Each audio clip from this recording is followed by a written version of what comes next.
हमारे बड़काई जीजी हमारा तो जेरा उड़ी गवा हम कहीं हमारे बड़काई जीजी का काव होई गवा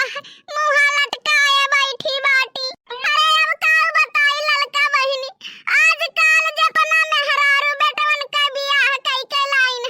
सब परेशान ही मुंह पे हाथ धई के रुआवत ही झंखे नहीं वरात है तब कहिए बहिनी जब से पतहिया लेके आएन तब से सोझे पेटे के अन्न नहीं मिलत क्यों कहिए बहिनी हमारे पतहिया घिराई मारिन है बहुत दहिया दुखात है क्यों कहिए बहिनी हो खेते से जरी सरापी आइत घर में पतवा रील स्क्रॉल करत लेकिन ई नहीं भसवत है कि एक गिलास पानी बूढ़ा का दई देई अभी है हम हो रात दिन सोचित बिसराइत है कि बियाहवा तो कइन धारन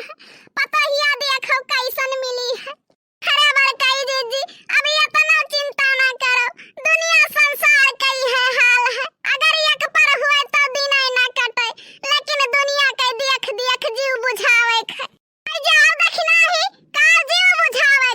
और आग लगाई दिए कि जीव बुझावे देखो